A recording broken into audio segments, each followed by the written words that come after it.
بندہ میت کے اوپر اپنے رخسار پیٹتا ہے، منہ کے اوپر چپیڑے مارنا، رخسار پیٹنا. پھر فرمایا وشقل جیوب، جو بندہ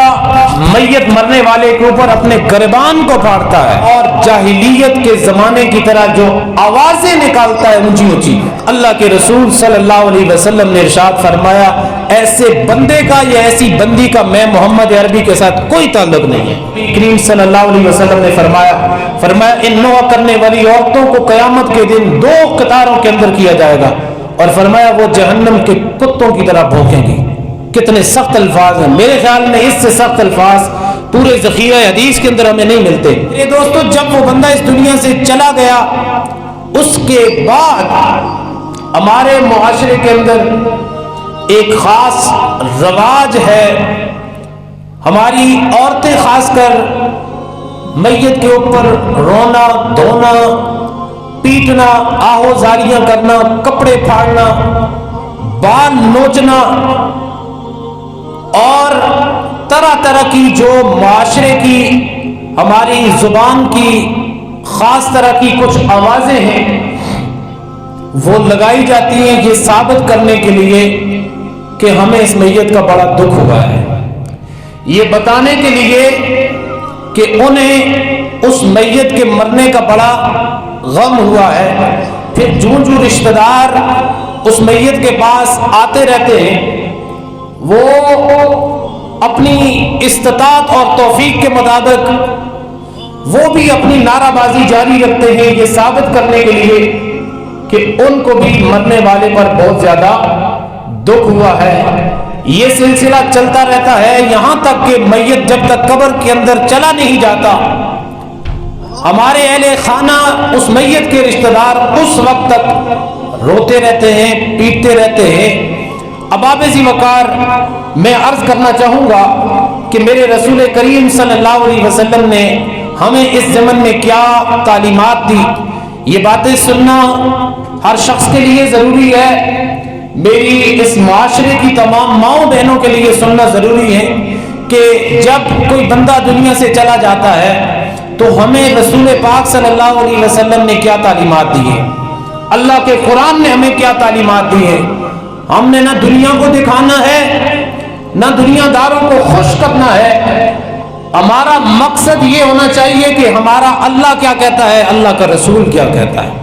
اللہ کے رسول صلی اللہ علیہ وسلم صحیح البخاری حدیث مبارکہ کی سب سے معتبر کتاب صحیح البخاری حضرت عبداللہ ابن مسعود رضی اللہ تعالیٰ عنہ فرماتے ہیں کہ رسول کریم صلی اللہ علیہ وسلم نے ارشاد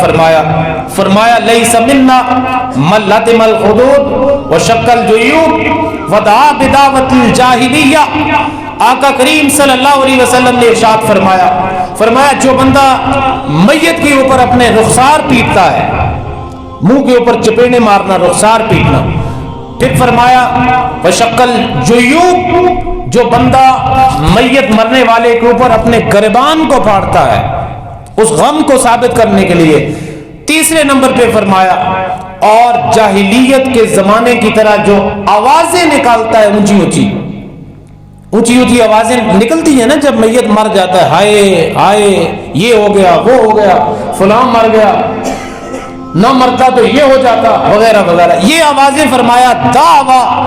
دعا بدعوت الجاہلیہ، جاہلیت کے زمانے کی طرح فرمایا جو آوازیں نکالتا ہے. اللہ کے رسول صلی اللہ علیہ وسلم نے ارشاد فرمایا ایسے بندے کا یا ایسی بندی کا میں محمد عربی کے ساتھ کوئی تعلق نہیں ہے، کوئی تعلق نہیں ہے. فرمایا میرے ساتھ اس بندے کا جس نے یہ 3 کام رخسار پیٹے، گریبان کو پھاڑا اور پھر فرمایا جاہلیت کی طرح وہ آوازیں نکالتا رہا. صحیح البخاری اور صحیح المسلم یہ حدیث کی دونوں معتبر ترین کتابیں. ان کے اندر حضرت ابو موسیٰ اشعری رضی اللہ تعالیٰ عنہ سے روایت ہے نبی کریم صلی اللہ علیہ وسلم نے 3 طرح کی عورتوں سے بیزاری کا اظہار فرمایا. 3 طرح کی عورتیں ایسی ہیں جن کے ساتھ میں محمد عربی کا کوئی تعلق نہیں ہے ان کے ساتھ. اور حدیث کے اندر ان کے لیے 3 الفاظ استعمال ہوئے ہیں. ایک عورت کے لیے سالکہ، دوسری کے لیے حالکہ اور تیسری کے لیے شاکہ کے الفاظ استعمال ہوئے ہیں. اب یہ کون سی عورتیں ہیں؟ فرمایا سالکہ وہ عورت ہوتی ہے کہ جو مرنے والے پر بلند آواز سے روتی اور پیٹتی ہے اللہ کے رسول نے ان سے ناراضگی کا اظہار فرمایا۔ دوسری فرمایا حالقہ وہ عورت ہے کہ جو مصیبت کے وقت اپنے بال منڈوا دیتی ہے، بالوں کو اکھاڑ دیتی ہے یا بالوں کو نوچنا شروع کر دیتی ہے، فرمایا اس سے بھی اللہ کے رسول صلی اللہ علیہ وسلم نے بیزاری کا اعلان کیا۔ اور تیسرے نمبر پہ فرمایا شاقہ وہ عورت ہے کہ جو مصیبت کے وقت اپنے گریبان کو پھاڑتی ہے اور اپنے ہاتھوں کو اپنے جسم کے اوپر، اپنے منہ کے اوپر، اپنے چہرے کے اوپر مارتی ہے، فرمایا یہ تینوں کام حرام ہیں اور ان کام کرنے والی عورتوں سے اللہ کے رسول صلی اللہ علیہ وسلم نے بیزاری کا اعلان فرمایا۔ حضرت ابو ہریرہ رضی اللہ تعالیٰ عنہ روایت کرتے ہیں، فرماتے ہیں رسول پاک صلی اللہ علیہ وسلم نے ارشاد فرمایا لوگوں کے اندر دو باتیں ایسی ہیں، فرمایا کہ جو کفر کے دور کی نشانیوں میں سے ہیں، اور وہ دو باتیں فرمایا پہلی بات کسی بندے کے نسب کے اوپر تان کرنا، یہ کفر ہے، یعنی کسی بندے کو یہ کہنا کہ وہ اپنے نسل میں سے نہیں ہے، اپنے آباء و اجداد میں سے نہیں ہے، وہ اپنے باپ کا نہیں ہے وغیرہ وغیرہ، یا اس کی قومیت کے اوپر، اس کے نسب کے اوپر اعتراض کرنا، فرمایا یہ کفر کی نشانی ہے۔ دوسرے نمبر پہ فرمایا میت پہ رونا اور پیٹنا۔ میں آگے چل کے آپ کو بتاؤں گا کہ میت کے اوپر غم کرنے کے کچھ جائز طریقے بھی ہمیں رسول پاک صلی اللہ علیہ وسلم نے بتائے ہیں، وہ بھی میں آپ کو بتاؤں گا کہ جو رسول پاک صلی اللہ علیہ وسلم نے، ایسا نہیں ہے کہ ایک بندے کا والد فوت ہو جاتا ہے، اس کی والدہ فوت ہو جاتی ہے تو اب اس نے غم تو کرنا ہے، ایسا نہیں ہے کہ اس نے غم نہیں کرنا، اس کو غم ہوتا ہے۔ باپ چلا گیا، زندگی کا سب سے قیمتی رشتہ چلا گیا، ماں چلی گئی، زندگی کا سارا حسن چلا گیا، اب اس بندے نے اپنا غم تو دکھانا ہے، اس کا ایک جائز طریقہ حدیث مبارکہ کے اندر ہے، میں وہ بھی آپ کے ساتھ بیان کروں گا۔ لیکن ابھی اس بات کو سنیے کہ رسول پاک صلی اللہ علیہ وسلم کی بارگاہ میں حضرت ابو سعید خدری رضی اللہ تعالیٰ عنہ روایت کرتے ہیں کہ رسول پاک صلی اللہ علیہ وسلم نے فرماتے ہیں کہ حضور پاک صلی اللہ علیہ وسلم نے پیٹنے والی اور اس سے سننے والی عورتوں پر لعنت فرمائی ہے۔ یہاں پہ ساتھ میں پیٹنے والے کے ساتھ بعض عورتیں اس نیت کے ساتھ جنازے کے اوپر جاتی ہیں کہ ہم صرف دیکھیں گی وہاں پر جا کر کہ وہ کیسے میت کے اوپر روتے ہیں، کتنا روتے ہیں، جو کراچی سے آئیں گے، جو لاہور سے ان کے رشتہ دار آئیں گے، وہ کس طرح سے روئیں گے، اس دیکھنے کے لیے فرمایا جو سننے والی اس چیز کو سننے کے لیے عورتیں جاتی ہیں ان کے اوپر بھی نبی کریم صلی اللہ علیہ وسلم نے لعنت فرمائی۔ اسی طرح سے ایک اور حدیث مبارکہ ہے المیت یعذب فی قبرہ بما نیخ علیہ، یہ روایت صحیح البخاری اور صحیح مسلم کی روایت ہے، اور فرمایا کہ میت کو قبر میں اس وجہ سے بھی عذاب ہوتا ہے کہ اس کے میت، اس کے اہل خانہ اس کے اوپر روتے ہیں، یعنی اہل خانہ کے رونے اور پیٹنے کی وجہ سے بھی اس میت کو عذاب ہوتا ہے۔ صحیح بخاری صحیح مسلم کی روایت ہے المیت یعذب فی قبرہ بما نیخ علیہ، فرمایا کہ میت کو اس وجہ سے بھی عذاب ہوتا ہے کہ اس کے اوپر رویا جائے، اس کے اوپر پیٹا جائے۔ اب اس حدیث مبارکہ کی دو تین تشریحات جو کہ محدثین نے کی ہیں، فرمایا کہ وہ بندہ یا وہ بندی جو مرتے وقت یہ وصیت کرے کہ میں مر جاؤں تو میرے اوپر رونا ہے۔ بعض لوگ خاص کر عورتوں کے اندر یہ چیز ہے کہ وہ دادی ہے تو وہ اپنے پوتوں اور پوتیوں کو باقاعدہ، پرانے زمانے کے اندر اب بھی کچھ ایسے لوگ ہیں جو باقاعدہ وصیت کر کے جاتے ہیں کہ ماڑے جنازے کی چھڑا نہیں چھوڑنا، جنازے کی چھڑا نہیں چھوڑنا، رونا بھی ہے تو پٹنا بھی ہے تاکہ لوگوں پتہ لگے بھائی فلان دی دادی تو فلان دا دادا مرے۔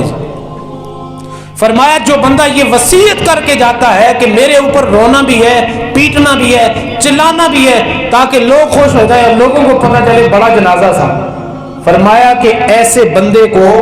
ان کے رونے کی وجہ سے بھی عذاب ہوتا ہے، اہل خانہ رو رہے اس بندے کو عذاب ہو رہا ہے۔ لیکن فرمایا کہ جو بندہ اس چیز کی خواہش نہ رکھے اور وصیت بھی نہ کرے ویسے ہی مر جائے، اب اگر اس کے اہل خانہ، اس کے گھر والے اس کے اوپر روتے ہیں یا پیٹتے ہیں تو ان کی وجہ سے اس میت کو عذاب نہیں ہوگا۔ یہ اس حدیث مبارکہ کی تشریح ہے۔ حضرت ابو موسیٰ رضی اللہ تعالیٰ عنہ روایت کرتے ہیں، فرماتے ہیں جب کوئی شخص مر جائے اور اس پہ رونے والے کہیں ہائے فلاں سردار، ہائے او فلاں کا بیٹا، ہائے فلاں فلاں مقام والے بندے، تو فرمایا کہ دو فرشتے اس کے بندے کے اوپر مسلط ہو جاتے ہیں اور اس کو مکے مارتے ہیں اور اس کے بعد اس کو کہتے ہیں کہ کیا تو اس طرح تھا جس طرح یہ بندے کہہ رہے ہیں؟ کیا تو واقعی ایسا تھا جیسا یہ لوگ کہہ رہے ہیں؟ نبی کریم صلی اللہ علیہ وسلم نے بڑی ہی ڈرا دینے والی حدیث مبارکہ ہے، مسند امام احمد بن حنبل کی روایت، نبی کریم صلی اللہ علیہ وسلم نے ارشاد فرمایا، نوحہ کرنے والی عورت اگر مرنے سے پہلے توبہ نہ کرے تو قیامت کے دن اس حال کے اندر کھڑی ہوگی کہ اس کی جو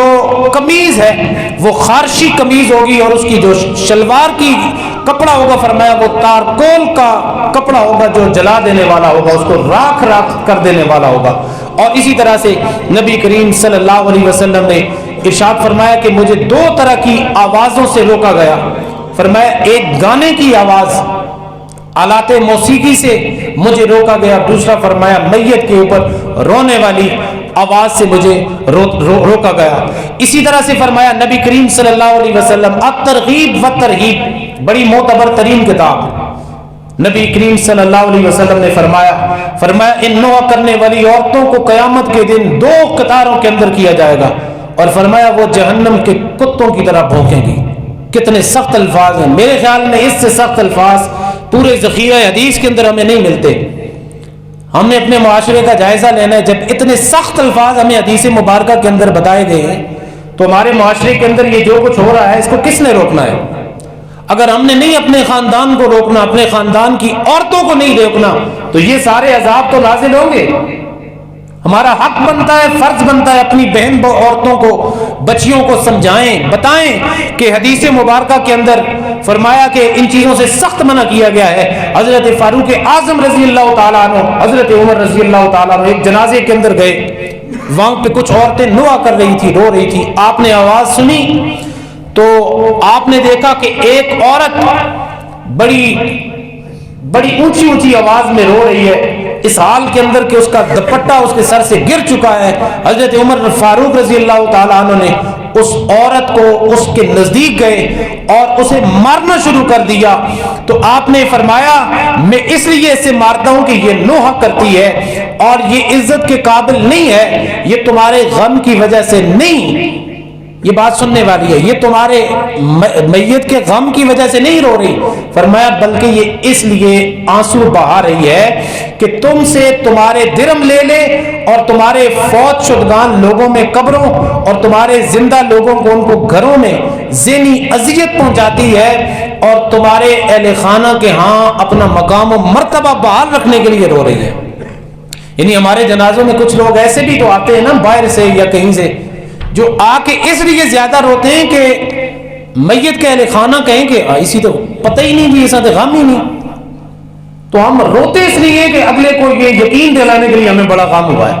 حالانکہ حدیث مبارکہ کے اندر اس چیز سے سخت وعید بیان کی گئی ہے۔